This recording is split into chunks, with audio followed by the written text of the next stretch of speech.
Good evening, everybody, and welcome into the Monday Smash right here on Warchant TV, presented as always by State Farm agent Russ Voris, alongside managing editor of Warchant.com. He's Irish Novel. My name is Tom Lang, and tonight we have a lot of sports to talk about because we have gotten into one of the great parts of the calendar. Irish Novel talks about this all the time. I'm going to let you stand on the soapbox of glory, good sir. Noles sports everywhere. And right now, the news has been pretty good over the last few days for Florida State sports. Basketball with a blowout win, baseball with an impressive 2-game sweep the opening weekend of the season. Good evening, sir. And all righty, here we go. There's action left and right from here on out. Yeah, it's weird how sometimes it works out. Obviously sometimes you have a day where there's a lot of FSU sports going on and some win, some lose. There are occasionally those days where it's just ugliness everywhere. Like everybody just plays poorly on that particular day and it's just misery. But then you have a weekend like this past weekend, particularly, I think Friday and Saturday, just a lot of good things happening for Florida State, a lot of impressive wins in a bunch of different sports. And after what we've been going through for the last recent football seasons, it's good. I was actually in the press box. And Chip Baker, actually a longtime FSU director of operations, still a huge part of the program, always around the program, even in, I guess, quasi-retirement. And he kind of leaned over to me and said, I think the fan base needs baseball back. And I was like, yeah, man, I think it does. And it's good to have it back. And softball and the way basketball's playing too, obviously. Yeah, softball did it quit itself pretty well down there in Clearwater, getting a 4-game split, 2-2, really close to a giant result against Texas Tech in the first game down there at the Eddie Seymour Complex in Clearwater. But you're right about baseball. Let's fix on that. I was in the stands. I had a friend give me some excellent seats, first row, third baseline last week for opening night. This fan base did need that. Judging by the response, the gate, the amount of people that were there, I could have crowd surfed from the grandstand to the bleachers in left field. It was like a mosh pit of students and folks that were just collecting around those barrels, looking through the fence line, watching the game. The grandstands were full. The bleachers were full. People were ready to embrace baseball. It also helped that it was a gorgeous night in Tallahassee, but that had late season feel to it in terms of just how dense the crowd was. Yeah, it was awesome. I never got to ask Link or really anybody at FSU why they moved the time back. I'm glad they did. A lot of times that first weekend or two, they'll play earlier because it gets cold at night. I don't know if it was because they knew it wasn't going to be too cold, so they could start a little bit later. But starting at 6, I think was great. It gave the students and fans, locals, time to get to the stadium and get in their seats. I mean, it was packed before the opening pitch, and then just continued to get packed. I mean, our Matt Lasser, he texted me after the game started, and I think he was planning to go in and sit in the grandstands like a student, even though he's not a student anymore. And he's like, man, there's just nowhere to sit. Like it is just slammed. And so that was cool. And it was cool to hear like Braden Dowd, the USC transfer, talk about that. And just, he's been playing college baseball for 2 or 3 years now and never really seen that kind of experience. That's, famously we go back to that Stanford regional when they came in here, Mark Appel or Appel, whatever, how you pronounce his name. And, Stanford was not used to that kind of environment. Plus they had finals, Tom. I don't know if you remember, they had final exams. I mean, on the plane and all of it, study halls and finals. And I mean, he can't be expected to perform anywhere close to a Friday night guy when he's got finals to worry about. Yeah. But, sometimes you see, they just don't get those kinds of crowds. And so it's cool. Yeah, it's awesome, man. It's a fan base that loves Florida State baseball, college baseball, and they were treated to, the return of the sport. And it felt like, I think in terms of the competition level, an ACC Friday night, it wasn't pushover run rule opening night like Florida State has had many times in the past in that opening weekend when a northern team comes down and you overwhelm them. James Madison was game that night. I thought everything about the presentation was great, obviously with the Chiefs coming out there, Ira to start, and help the team go through introductions, player introductions, the entire lineup up and down. They also helped, and Link Jarrett spoke about this, just the look and the feel of the stadium. They did a couple of things. They put bunting out there for opening day, which is a very Major League Baseball thing to do. There are now TVs in better places throughout the concourse. Again, that plaza level down the third baseline, the left field line. There are TVs out there with the audio from the television, so you never miss a pitch. And then also they upped their game with the booze, Ira. They have island bars. They have spirits now. They're selling spirits out there in the concourse. They ran out of beer in about the 6th inning too. So people were just with both arms embracing baseball, and they were treated to a really good game on Friday. And then it was a more traditional opening weekend style game on Saturday where Florida State run rules. James Madison. Were they perfect for these 2 games? No. But is Florida State baseball off and running? Absolutely. And it's going to be an interesting week as they hit the road to go to Jacksonville tomorrow, and then they go to Globe Life to play in a neutral site 3-game weekend slate against Michigan, Nebraska, and the third team's eluding me right now, Auburn, I think it is, this upcoming week. Yeah, and they don't sponsor this show, but they do sponsor one of our partner shows, Seminole Headlines, but Tavello has beer now available at Dick Hauser Stadium as well, so that was cool to see them there. The Trail Ride, one of their I think it's an IPA, I'm not 100% sure, but anyway, is one of their varieties is there as well. But yeah, no, it was in the sound system, I think it was awesome. I thought when I don't know who's behind it, but I'm all for it. Fleetwood Mac's The Chain has become like a standard now at a lot of FSU sporting events, and I'm all about it. And that bass line, man, on those new speakers was really impressive. I thought the sound system is so much better. The video board is so much better now. It's just, again, Dick Hauser Stadium is not at the level of, the box or, some of these stadiums, Mississippi State, some of these stadiums in the SEC. But for what it is, they've done a nice job with it. Shame on me for not finding the Tavello. That must be in the grand entrance by the main gate in that plaza. I know. I think it's only in one location. So yeah, I need to find out which one it is. We're going to go on the hunt for that next time I'm back at Hauser. But an excellent night. And again, for softball, good things happened over the weekend. It didn't end well with the Tennessee loss, but you played Texas Tech right down to the wire, beat UCLA. I think FAU was the 4th team that they beat down there. So a good weekend for softball. And then the basketball program, which did something a little bit different this weekend. They went to a different place after being down 3 points at the break. They shoot nearly 80% in the second half. 80%. I wonder, did Jacob Ridenauer, Coach Jay Ride, the courtside program, did he predict, Ira, that Florida State was, because he was on the call for the radio network, did he predict that a response like that was coming for Florida State after a heartbreaking loss to Virginia? Because, wow, that says something about what's going on between their chest right now. Yeah, no, he thought Virginia Tech was going to be a really hard game because, look, they were 6-6 in the conference.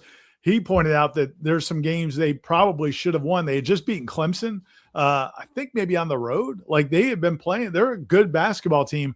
So, no, he thought it was going to be a game where he thought this week you had Virginia Tech on the road, then you got BC at home. He felt like, man, if you can go 1-1 this week, you have to beat BC at home. You'll feel pretty good about that week overall. But, man, to get the Virginia Tech win, and the way they did it, it's funny. A friend of mine responded to my tweet when I tweeted. I was like, man, they're just beating the brakes off Virginia Tech. This is crazy. And a friend of mine said, yeah, it's cool when they hit their shots. I'm like, they're not hitting their shots. They're hitting all their shots. Like nobody hits 18 of 23 or whatever it was in the second half. That was insane. And they were playing good defense. So that's how you go from a game that's really nip and tuck to all of a sudden you're up by 20 points on the road. It was remarkable. I honestly, I don't remember many games like that, like in the conference on the road. Sometimes you see it at home. We go back to the game where, the David Asdolkis game against North Carolina where Florida State was just unconscious. It wasn't just him, but it was mostly him. There's games, but it's rare to go on the road and a decent, solid team. Virginia Tech's a bubble team. Yeah. And Florida State just blew their doors off. It was crazy. Now they have BC on Saturday, on Tuesday night, tomorrow night. And, man, if they get that win, which they should, they just need to not lay an egg. Man, you're in really good shape for the ACC tournament. It's not just a matter of making the ACC tournament. They may be a pretty nice seed for the ACC tournament, which is awesome. Well, outside of NC State and that blowout loss, they've been in every single game. They've looked alive in those games, and they haven't all been played out the same way. Some nights Florida State's hitting a bunch of threes. This was a game where obviously they hit all their shots in the second half. But a week ago, they were hitting a bunch of threes to start the game. Then there are games when they're in the paint and they're dominating in the paint. And, 15 out of 25 shots they make are from two. and not 3. So they're winning in different ways. The defense, the rotation, the commitment to it, the variety of defense that they're playing, man and zone. There's just great attention to detail that's going on. And if they win tomorrow night and they show the maturity to handle the success part of what just happened last week, Ira, they hit the road to play Clemson. I mean, I think that's one of those program heat checks where you go, what are we watching here? Are we watching a team that has gotten so much better that you should expect them to go 40 minutes with Clemson and take this thing down to the wire? Do we get a reality check? It's an open question, whereas a few weeks ago, there was no question that Florida State just wasn't on that level. Now I'm not so sure. I think they're kind of good. It's really crazy. I mean, and early in the season, they played well in some games but you weren't sure what to make of it. They played really well Florida, obviously, in Gainesville. They played well against Duke at home. They played well against Carolina, but then they had these other games where they were just awful. And so now, it's really, a shame. Corey, I think, posted on our message boards of the basketball board at warchant.com for subscribers. He just went in there and was talking about, with this season, how it could have played out if they just played better in some of those early games, because, they'd probably be a bubble team right now. Which again is just kind of really amazing when you think about not just the fact that Luke Laux got hired in March. So he's really starting from scratch. He only kept 2 players from AJ Swinton and Alir Malouk from Leonard Hamilton's team, a whole new roster. But the guys he went out and got, like, they didn't have this NIL budget that, Miami and some of these other schools have. Certainly these SEC and a lot of the ACC schools have, where they're spending $10 million on their basketball roster. Luke Laux did not have that. And he went out and got some guys, Chauncey Wiggins is a guy from the ACC. There's a couple guys from, Power 4 conferences, but a lot of them are mid-major guys. And to put together this team that's now, playing at this level, it really gets you excited about what the future could be, because, they've got some guys coming in next year that are high major recruits. Now they'll be freshmen, but if you can keep some of these guys you already have on the roster, you bring those guys in and then do some work in the transfer portal. And again, I think there'll be excitement going into a season for FSU basketball that we really haven't had the last few years. Yeah, no doubt. For example, specifically Somerville, if he continues down this path, I know that he had a lackluster effort against Virginia in terms of the stat sheet, but then you're talking about somebody who is heat checking himself and everything was falling. He's talking to the press table. He's talking to the crowd. He's getting in their face and saying, I'm that guy. I don't know if you had the audio up from baseball or not for the basketball play-by-play call, but the guy who was working the crew, the ACC network crew, was clearly a Hokie grad of some kind, because as Florida State was making basket after basket, as LeJay Jones was jamming in people's faces and Chauncey Wiggins was backing people down in the post and Somerville's hitting threes, he was as nonplussed as anybody I've ever heard, sir. I think that was very much a home cooking kind of call. But Florida State just took it from them. They straight up, a lot of times when you see a result like that is because that's how things were paced in the first 5 minutes or 10 minutes. And then you just go from there, not from a deficit at halftime. I don't want to overblow this thing, but Ira, the way they're playing right now in a different world, the one that Corey lays out, you get a couple of different results. You don't blow it against Virginia and against Wake Forest down the stretch. Like, this team could make noise in the ACC tournament if you had all those other results. People would expect that. And I think this team is capable, as it's playing right now, of, if you did somehow magically transport them into the field of 68, they could win that one of those extra games in Dayton. They could win an opening round game. They're a legitimate competitive team with the amount of money that they have to work with this year. It's a really impressive job by Luke Laux. Yeah, and when you look at the ACC tournament, nobody's going to want to play this team. And again, they're about to go to a tougher part of the schedule. And as you mentioned, Courtside with Jay Ride, the new basketball show we have on the channel, we'll be doing a show this week. It'll probably drop on Thursday, probably Thursday or Friday, where we'll recap the BC game and also the Virginia Tech game and look forward. They're about to face, you mentioned the Clemson. They're about to face some legitimate teams, and that'll give us a better picture.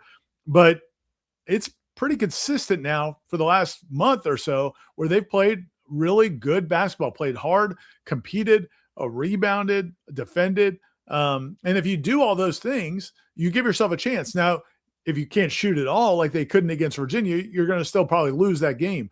But they still were in the game. They gave themselves a chance. And that's, again, that's what's been cool about watching them is you don't think they're going to go to the ACC tournament, which, again, it's not a lock that they're going, but they're in good shape, especially if they win this game tomorrow night, to make it to the ACC tournament. If they do, you don't feel like this is a team that's going to go up there and just lay an egg. Like they've been really consistent now for a while. One guy who never lays an egg is State Farm agent Russ Forrest. He's the sponsor of tonight's program. Title sponsor, State Farm agent Russ Forrest, has now been with us in the Smash for several years. He covers all of your insurance needs with the power of State Farm.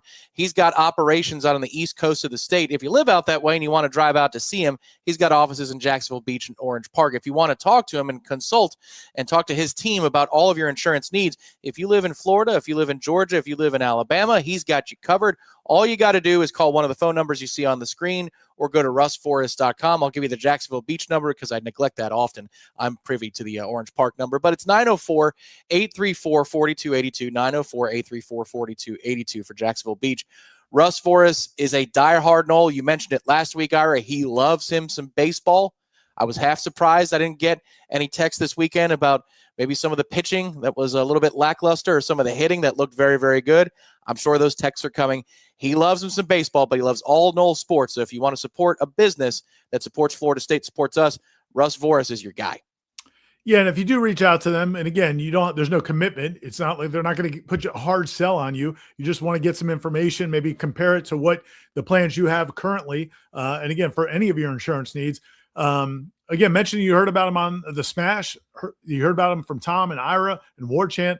That'll mean a lot to Russ. He appreciates, just helping other Noles. And he's a huge FSU fan, like you said. Everybody has to have insurance. We need it. It's part of our lives. You want to go with somebody that is reliable and trustworthy, and we really appreciate your business. And Russ is that guy. So please give him a shout at russforhis.com or, as Tom said, at those phone numbers that you can see on the screen if you're watching on YouTube. So if you're listening on the pod, russvorhis.com, russforhis.com. Check them out today. We're going to take a break here quickly and then come back and talk about the quarterback position because I'm seeing you folks in the chat talking about quarterback. Mike Norvell had comments about that. I think Ira has some thoughts. I know I do as well. We'll get you with those thoughts, get you caught up with those thoughts in 15 seconds after this word from State Farm agent Russ Forrest.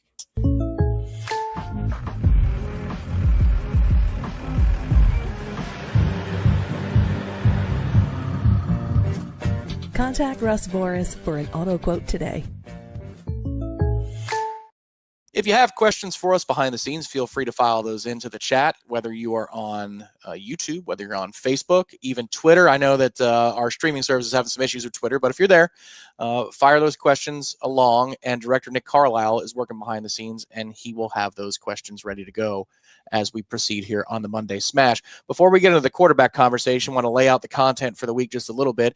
Once again, like on Saturday, you've got concurrent sports going on. The 2 p.m. window saw both baseball and basketball playing on Saturday. Tomorrow night, I believe the first pitch is 6 p.m. in Jacksonville. I know the tip-off is 6 p.m. here in Tallahassee for Florida State and Boston College. That's the evening window, Ira, but there's football to start tomorrow as well because another wave of newcomer interviews, those get underway just before noon. I think 11:30 is when those players talk. So tomorrow is one of those days that you're referencing, a really busy day across the sports landscape for FSU. Yeah, so we've been doing now for the last 2 weeks, we've been getting a lot of these newcomers, Florida State, newcomers, transfers, and freshmen, kind of mixed them up a little bit. This past week, I think we got them on Wednesday. This week, we're actually getting them on Tuesday. So as you said, tomorrow morning at 11:30, people go to the website, warchant.com or Warchant TV on YouTube, and you'll be able to see those videos probably by 11:45, noon. They'll start rolling in. And I think it's 4 different players we're getting tomorrow. And then, as you said, we'll have stories on those as well for people that don't like, they're not into watching the video interviews. But I recommend them. I've been impressed by these guys, man. Again, we have to see what they look like as football players, but from just the interviews we've done, it's been an impressive group of guys. I like, just the way they talk. Again, we'll see in the spring how they play. Certainly in the fall, we'll see how they play. But it's been an impressive group, and it sounds like I think we're going to have another impressive group tomorrow. Yeah, leading the way tomorrow in terms of Florida State relevance is a legacy in Devin Carter. Speaking to the press tomorrow, wide receiver Devin Carter, who Florida State invested heavily on out of high school.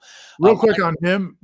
I was talking to somebody today who, contacts in the program, and they're very high on what they're seeing from Devin Carter and what they've, just kind of the early returns on Devin Carter. He's apparently been really impressive in the tour of duty and some of the workouts so far. Well, that's good to hear. Offensive lineman Nate Pabst will be available tomorrow. He's one of those transfers. You can read more about the offensive line right now at warchant.com. As Irish FL released this morning an offensive line preview, kind of a reset, so you could see who was gone. A lot of guys.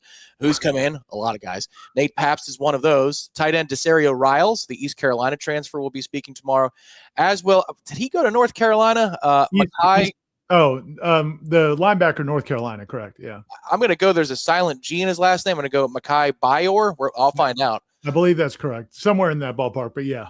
So those are the 4 players tomorrow. 3 transfers and a freshman who a lot of people are looking forward to seeing on the field this fall in Devin Carter. Look forward to get those reports out of spring as well. So yes, as Ira said, look for that close to lunchtime tomorrow. And now we get to the quarterback conversation. I saw Lance in the chat earlier said, is Makai Marshall going to get a shot at quarterback? And Brett says, sounding more like Ashton will go into spring and it's his job to lose. And then Polk County Noles says, I just want a true quarterback competition. Let's let the best quarterback win it. So Mike Norvell had some thoughts on this last week, Ira. I know we did a little breakdown on the JCS where we're kind of parsing into his words. He was speaking to the ACC network crew, ESPN ACC crew, Andrew Adelson and David Hale. And he was speaking about Ashton Daniels, the experience that Ashton has built up, what he did down the stretch last season that caught their eye. Then he mentioned Kevin Sperry. Just wondering your thoughts, if anything that you've heard either from program contacts or looking at those comments from Mike Norvell changes the way you view how you would handicap who's going to be Florida State's quarterback in the fall. Do you think that this is Ashton Daniels' job to lose would be the place to start, I guess?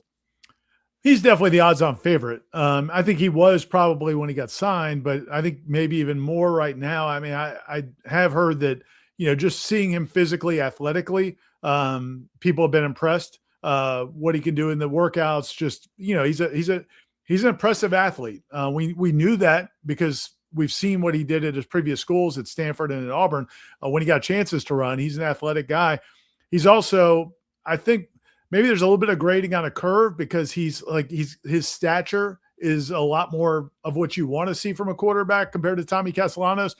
Tommy, God bless him, did some really good things. He beat Alabama. We'll always have August 30th, 2025, Tommy. But physically, he kind of got worn down. And I think he wasn't the same guy as the season went on. I think the fact that people, see Ashton Daniels physically, he's an impressive guy. I think he's probably listed at 6'1" or so, over 200 pounds. I mean, he's well put together, but he's also really athletic. And then you put in the intangibles. He's a charismatic leader. He's a talker. He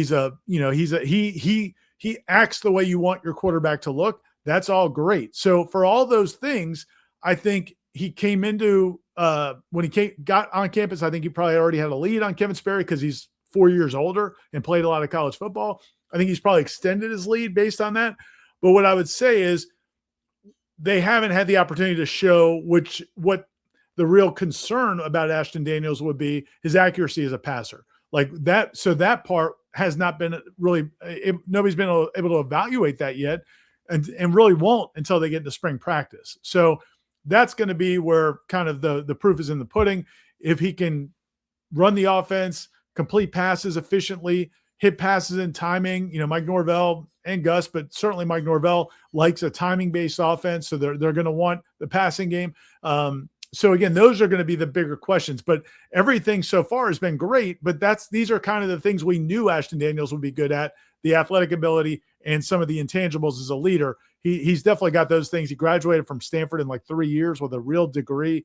He's an impressive guy. So I think everything's been good so far, but we won't know about the throwing side until the spring. If Gus was still the coordinator, I think my number one concern would be his arm strength and the down the field shots that Gus lives and dies by in the passing game. With Mike, there's a little bit more nuance to the passing game, a little bit more over the middle of the field, which I think he showed well at Auburn at the end of the year that he could use the middle of the field. Certainly anybody does more than Tommy Castellanos, but that's one thing behind the scenes, Hire, that I don't think they'll ever say on the record.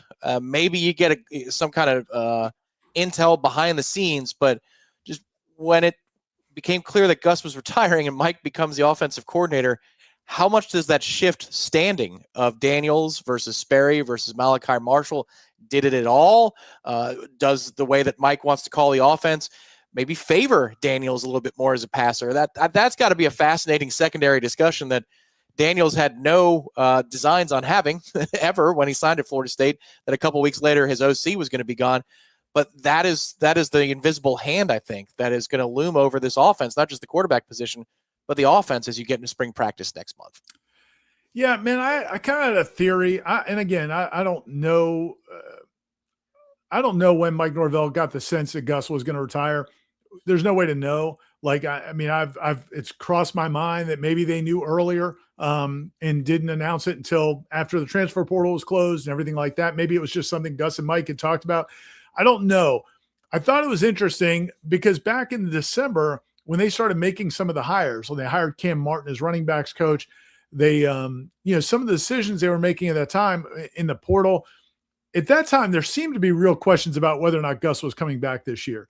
And I remember thinking at the time, well, maybe how do you operate in that situation if you're Mike Norvell? And do you have to look at players and kind of evaluate players and assistant coaches where you say, this is who Gus would want, and I can live with them too? Like, that's kind of the mindset I've kind of had that Mike Norvell had. Because I'm not saying he expected Gus Malzahn to retire. I don't know if he did, but I think at the very least he thought it was on the table. And so I don't think Ashton Daniels was a guy that Mike Norvell did not want a quarterback. I think he went into those decisions with the mindset of, let's get who we can get. And right now it's for Gus's offense, but it's got to be somebody I also can live with because I think he would have pushed to go in a different direction if he felt like he couldn't win with Ashton Daniels. So I don't know if that makes sense to you, but that's just the mind, because I've had that thought going back to when they hired Cam Martin as running backs coach and some of the other decisions that what if Gus left? Is Mike okay with these guys? And so I put it in my mind that maybe he was okay either way. No, that makes sense to me. The funny thing is, I know as a country that loves football, like fans love the backup quarterback. In baseball, they love to complain about bullpen management with all their baseball teams. They hate the offensive line coach. Like there's all these things that a lot of fan bases do across the board, no matter the situation, win, lose, or draw. I still think Sperry can play a little bit. I think he fits the offense fine. Like I think he's got the skill set to compete and make this an honest competition. I know the question also was in there about, is Malachi Marshall going to get a shot? Well, he's a summer enrollee, so that trips things up a little bit.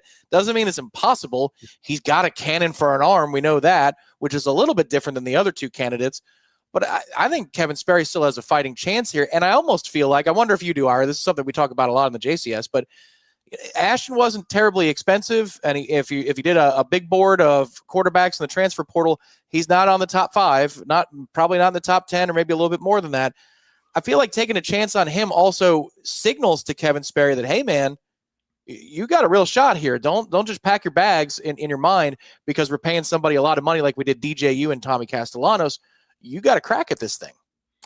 Yeah, I mean, man, for sure. And I do think if you're Kevin Sperry, you probably liked having Gus here because Gus seemed to be such a big proponent, such a big fan of Kevin Sperry. So from that standpoint, maybe he would have liked having another guy in his corner.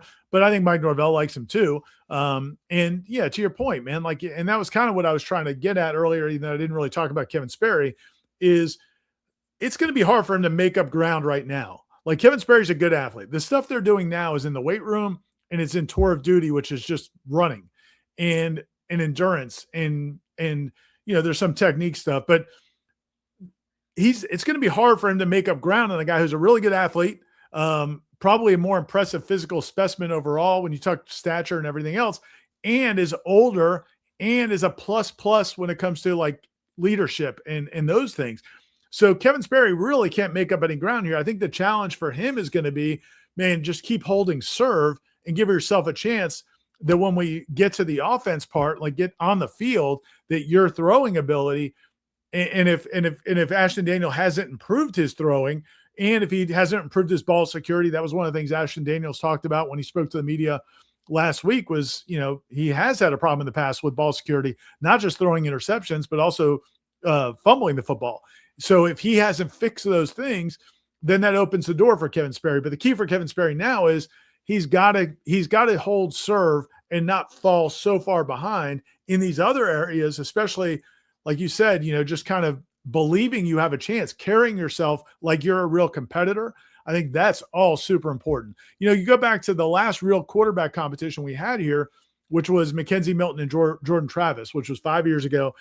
When Mackenzie came in, Mackenzie was so far off the board in terms of like the way he carried himself.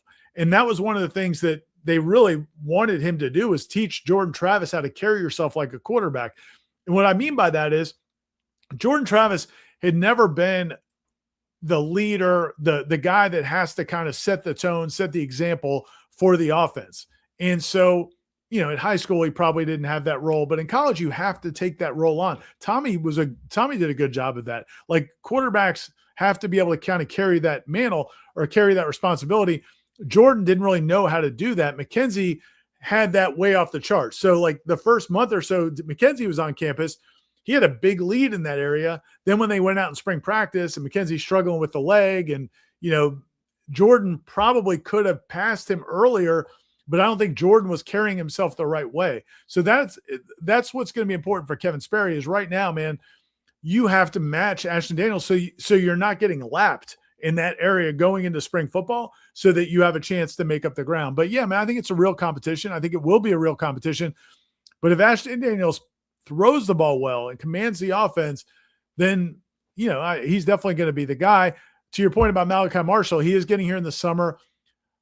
I think he could become a factor during the season. It's hard to imagine he's going to come in and in a month of August practice. They do some things in July now. There's some more activities, team activities in the summer, but really it's hard to imagine he's going to beat out Ashton Daniels in the fall or in preseason camp, but he could become a factor during the season. Yeah, if they need to turn to him immediately, that's not a good sign. Right. Like something poor has happened.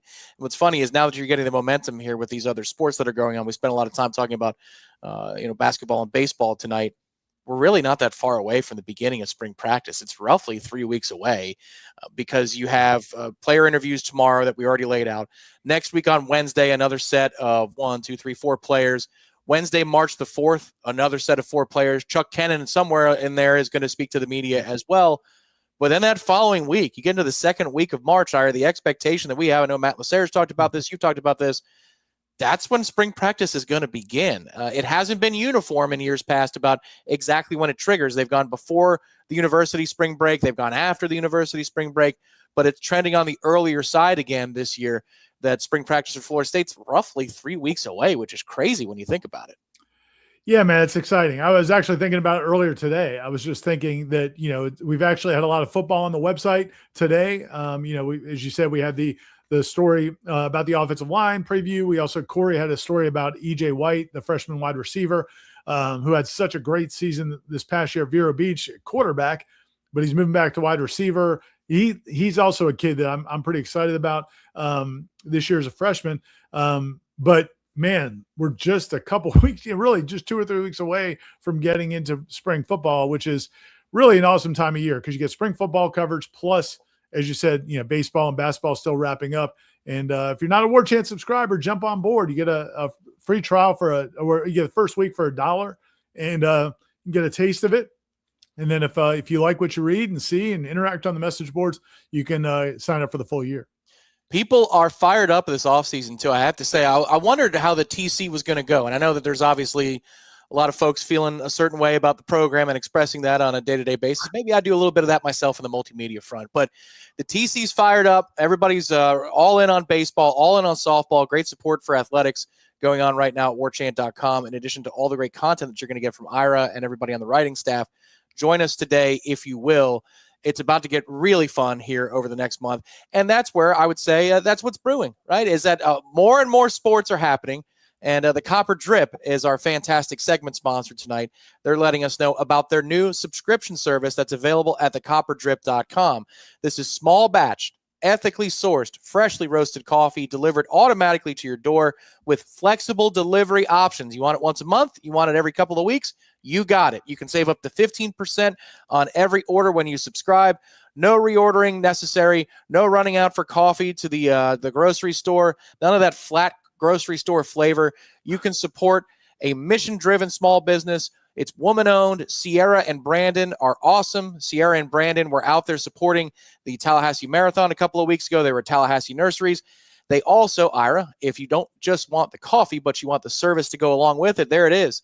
They've got a setup that if you've got an event in North Florida and you want excellent first-rate coffee at your event, they can help you that way too. An outstanding organization that helps you in multiple ways. Anywhere you live in the Warchant multimedia footprint, you can change your coffee future by heading to thecopperdrip.com. Or if you live locally and you want an event to be spruced up, you can do that as well. Yeah, I think they might have some merch on their website too. I got to hit Brandon up. I might need some of that Copper Drip merch. But yeah, man, it's really good stuff. In fact, this morning my wife was off because of the holiday, so she was home this morning, and I'm at her mercy a little bit because we do the beans, so we have to grind them, and I'm not really, that's not my thing. I let Kim do that. But she was home this morning, so she's like, "You want me to grind up some Copper Drip?" And I was like, why are we even asking that question, woman? This is there's no doubt about it. And so she did, and we've had it, and it's delicious. And as you said, they do events around town. If you follow the Copper Drip on Instagram, when they are doing events around town, they'll let you know ahead of time of where they're going to be, and you can meet them in person and try out the coffee. It's really good stuff, and we appreciate them supporting the show. And Brandon's a huge Florida State fan, and so you're supporting another Nole if you support the Copper Drip. Visit thecopperdrip.com and click on the product that piques your interest and hit subscribe. Use code MSMASH15. That's MSMASH15 to save 15%. All right, this is a question I've seen a lot. I don't think you're going to get the answer you want here, Scott, but we're going to see. And I'm not talking about question 1, it's question 2. But he says, good evening, guys. Where are the shots? And then, do you think practice will be open to you guys this year? That question is the one that we've been getting a lot since Gus departed. Optics-wise, would Mike Norvell let it be known to the world that was a Gus policy and not a Mike Norvell policy? What do you think, sir?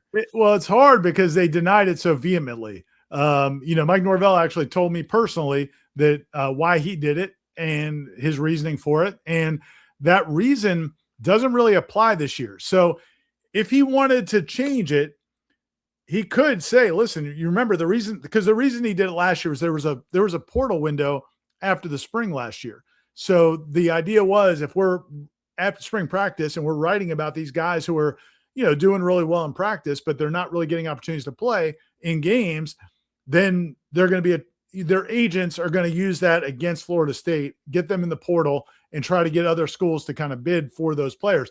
So there's really no benefit to Florida State. I think a lot of coaches took that approach. I think that's part of the reason we didn't see a lot of spring games last year, is people were worried about that post-spring window. But that's not a thing anymore. That's gone. So you could use that as the reason why those circumstances changed. So now we're going to let you guys into practice, because Gus also denied it. He came over to the media last year and said, I didn't even know why did we – I don't know why they changed that policy. So they can change it if they want to. I think I've been pretty consistent. I don't need to be out there every day, but if they can make a couple practices, a few practices even open, that would be awesome, just to get a sense that there's 50 new players. It would be good for the program as you're trying to sell season tickets, for us to be writing about these guys, talking about the things they're doing well in practice. I think it would be smart to do it, but we haven't heard anything about it. And until we do, I'm going to assume we're not getting into practice. So Gus, I didn't realize this. So Gus came up to you guys and to deny it? It was Matt and the guys. They were out there before practice one day, taking pictures of players walking in, and he kind of made a comment. They started talking a little bit, and somebody, I think Matt, said something to him along the lines of, I'm sure you were really disappointed.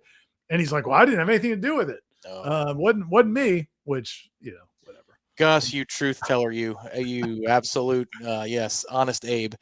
Okay, well, we'll see what happens there, Scott. So hopefully we get a better answer for you. I wonder, Ira, this is almost like when the dog takes the steak off the plate and then comes back and pleads for mercy, and you see the look in their eyes and you say, I can't be mad at you.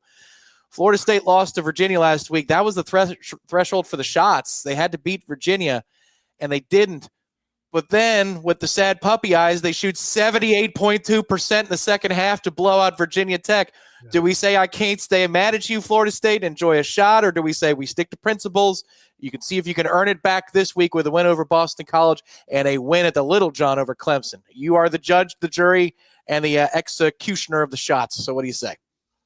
Yeah, man, I'm not backing down now. That win over Virginia Tech was got me back on board. Oh, yeah, I'm not backing down.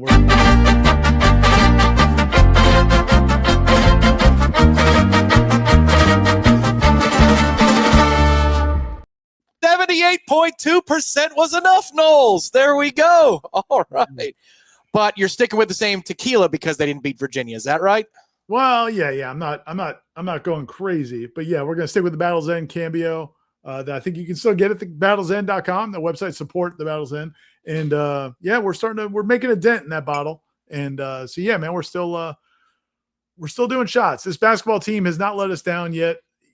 Again, the Virginia loss was tough, but man, what they did against Virginia Tech was pretty amazing. How many shots do you guys do with courtside with Coach J-Rod? Do you guys do a lot of shots there? We have not been doing shots. I think Jacob Ridenauer probably could do some shots if we wanted to, but we have not. We're a little bit more buttoned up on courtside with J-Rod.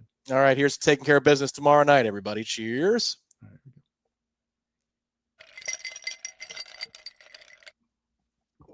You got me again with the glass noise. It's good stuff.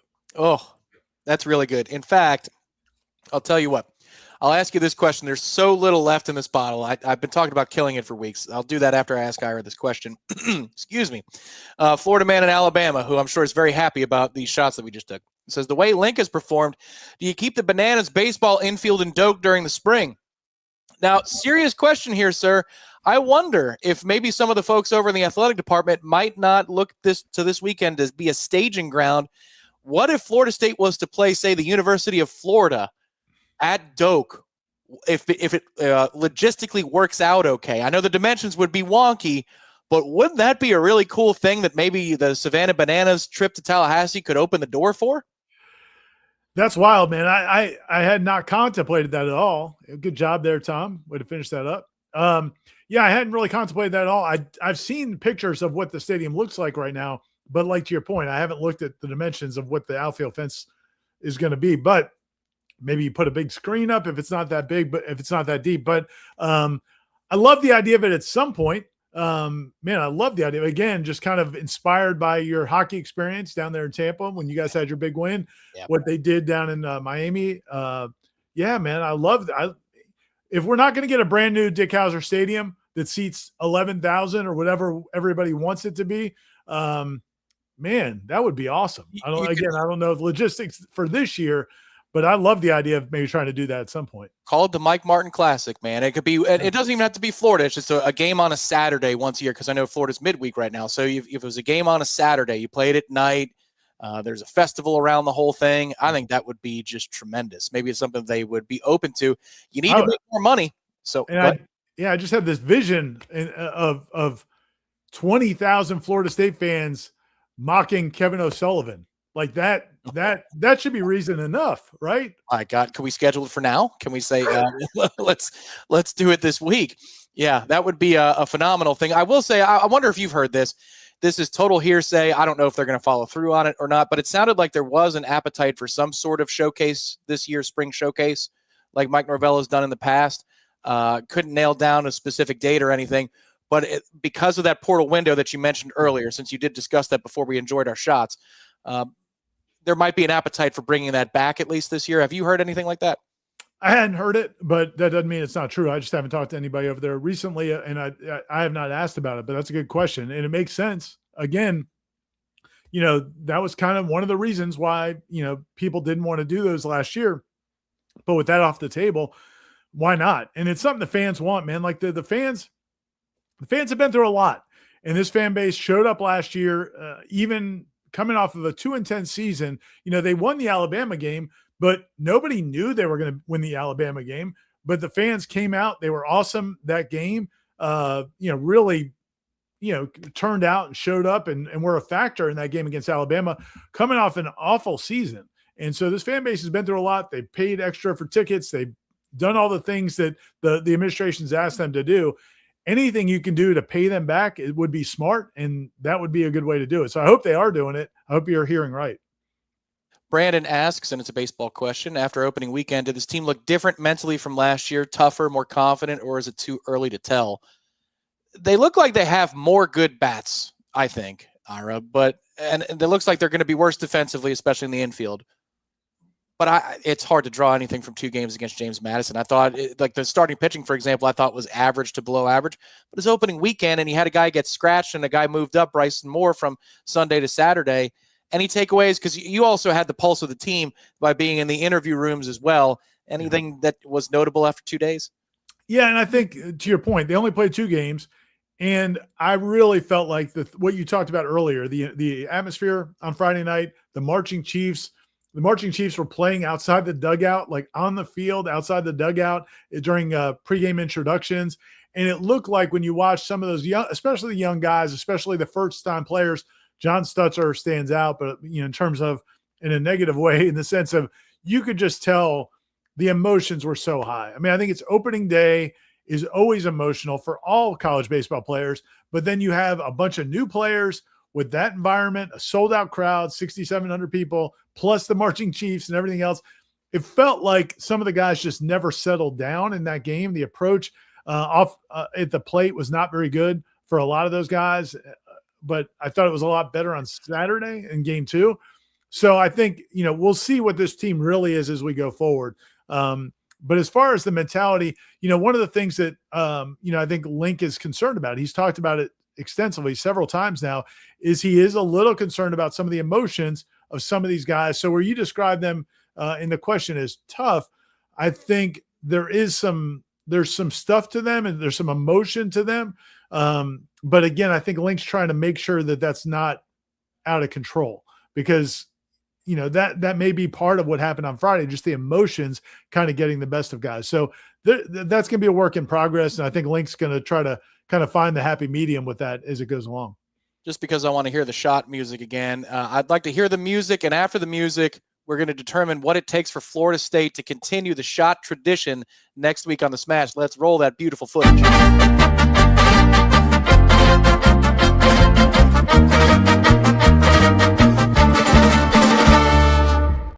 It does always hit at 1,000%, Florida Man and Alabama. All right, it's a game they should win tomorrow night, Ira, and then a game they shouldn't win on Saturday. So does chalk work? Do you have to beat Clemson? Do you have to look good on the road against Clemson? You tell me, what's it going to take for Florida State to earn the right for Don Ira to return next week on the Smash? I'm all in unless they have an ugly week. If they have an ugly week, then you lose it. We can't honor the tradition by supporting just an awful week. Boston College, I think, is 2-10 in the conference. I know we've got a story coming up on the website. Matt wrote talking to Luke Laux today, and he first quote is, Boston College isn't as bad as they look. And that's what coaches are going to say, and maybe they're not, but that's a game they have to win. So the way I feel is if you keep holding serve, you beat Boston College. I don't really care what happens this weekend. I'm back in with the shots. But if it's just an awful week, then we may have to reevaluate. That's where I'm at. It's a little bit of high and dry for Florida State here the rest of the way on the schedule. So Boston College, bottom feeder in the conference, where Florida State was not that long ago before getting things together. Clemson, very impressive team. They play them on Saturday. Then next Tuesday, the 24th of February, they're hosting Miami, a 9 p.m. tip-off at the TLC Double C against Miami. Miami very good in the ACC standings. Georgia Tech is the following opponent, a place they never play well. How many trips did you make up to Atlanta, Ira, and go, good God, I need a puke bag with me? Florida State's played some ugly ones against the Yellow Jackets. They are also at the bottom of the conference. Final week, they play Pitt, again, really, really low in the ACC standings, and they close with SMU, good basketball team, at the end of the year. So each week, there's a marquee game and a are you mature enough to stay focused game. That's what they've got going the next 6. Yeah, and Clemson, like you said, I mean, that's going to be a really tough game. It would be awesome if Florida State can win it. The Miami game is fascinating. I can't wait. That game is going to be should be a great crowd. Again, you said 9 o'clock. The fact that Miami, arch rival, Florida State has owned them over the last, how many years is it now? The last 7-8 years. I mean, they've 15 of the last 16, something like that. If it's not that, if it's not 16 out of 17, it's 15 out of 16. It's that crazy. Yeah. And beat them in Coral Gables. And I think Miami's only got 2 or 3 ACC losses. They're like 9-2 or something, or 9-3 in the ACC. And Florida State handed them one of those losses in their home arena when Florida State was not, playing particularly well at that time. So that game should be awesome. It'll be the return of Charlton Young, CY, an assistant coach now at Miami. longtime FSU assistant coach. So the emotions will be super high for that game. And then, as you said, like late in the year, you got at SMU. So yeah, man, SMU at home. Yeah, there's some really good games. A lot of these games are winnable. And again, Florida State's kind of jockeying for pole position. I will say this, so to get to the ACC tournament, you have to be one of the top 15 teams. I guess the bottom 3 don't make it. So to get in the ACC tournament right now, I think there's 3 or 4 teams that already have like 10 ACC losses. So if Florida State wins against BC, they'd be in great shape. I mean, really, they'd be in great shape to kind of lock in one of those spots in the ACC tournament. But now, again, as I said earlier, you're at the point where you could be trying to push to a higher seed, which maybe, you get a better draw in the ACC tournament, and maybe you can do some damage there. So these games are really important. I think the fans are going to turn out for these home games. And I'm just really looking forward to much more than I thought going into the season. Certainly much more than I thought when they were getting beat by 40 in some of those games earlier in the season. Really looking forward to these last several games. 4 teams right now have 10 or more losses in the ACC. Notre Dame's one of them. Florida State got done beating them a couple of weeks ago, holding on for dear life. Then BC, Pitt, and Georgia Tech. So Florida State plays the other 3 that have 10 or more losses down the stretch. SMU has 6 right now. They are at 6-6 in the conference. Miami just 3, and then Clemson just 3. God forbid you go 4-2 in that stretch. You'd finish the season 9-9 in ACC play and 16 and 15, overall. If you can get to 500 in the ACC, Ira, which is not a pipe dream, and you're over 500 for the season after the way this thing started, boy. Has Jeff had the ding ding? Has he had the trolley? Is the trolley still in service? Is it in the shop? Where are we at? He hasn't kicked it yet. Now, you could push him tomorrow on Seminole Headlines at 1 o'clock right here on Warchant TV to see if he'll wake up to ding, ding. Maybe he will.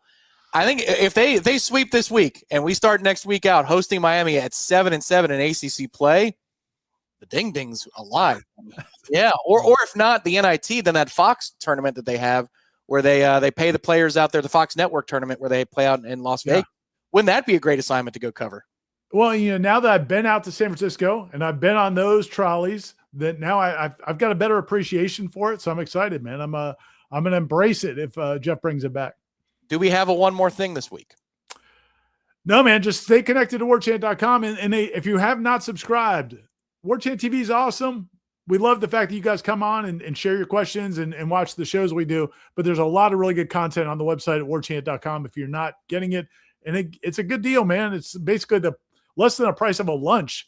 You get a month's coverage, and over the course of a season, you get to follow along all these sports, not just what we talked about on Warchant TV. So I hope some of the people that are watching on Warchant TV will cross over and join warchant.com. Please do. We want to earn your business, and you jump on board with us. You'll see why. You'll see why so many have and why we're the largest FSU fan community in the business, supporting Warchant.com. Excellent work on the front lines. Now, coming up the rest of the week, we said it, player interviews tomorrow for football, 6 o'clock. You've got first pitch, 6 o'clock. You got tip-off. Florida State softball returns to the circle this week.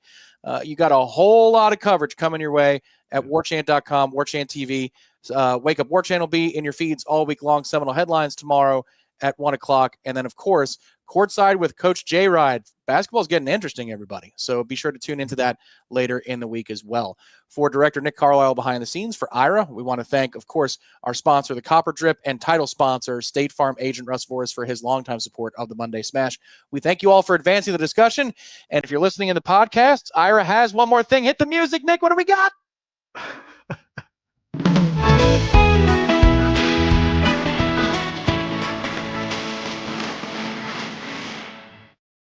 Brandon asked in the chat, has anybody gone to the FSU at Jacksonville game? He's thinking about going. You should go, man. It's a great and this is true of any FSU baseball, really any FSU sporting event, but certainly any FSU baseball game around the state when they play down Stetson, when they play at USF or UCF or Jacksonville or North Florida, really, or, really anywhere, but certainly anywhere in the state. And JU is one of them. Tons of FSU fans go to that game. There'll be more FSU fans than there will be JU fans. And definitely go. If you can go, definitely go to it. And then later in the year, if they play the FSU Florida game in Jacksonville, that's an awesome game if you've never been before, because they basically split the crowd in half. It's like the Florida-Georgia football game. and also a great time. So yeah, man, if you can see FSU baseball, Hauser's awesome, but go to some of these other venues and you'll see how many Noles show up, and it's pretty cool the way FSU's fan base just takes over these stadiums. Feel a lot more comfortable that we got our one more thing, everybody. That's not, I feel, oh, okay. I was going to feel nervous about the week ahead. We have it. We have great weather across much of this watching and listening area. Enjoy the beauty of this kind of faux spring before it gets a little colder next week. And stay tuned to Warchant TV. Subscribe to that channel. Head over to warchant.com. Subscribe to warchant.com for great coverage coming this week. Good night, everybody. We'll talk to you next time right here on Warchant TV.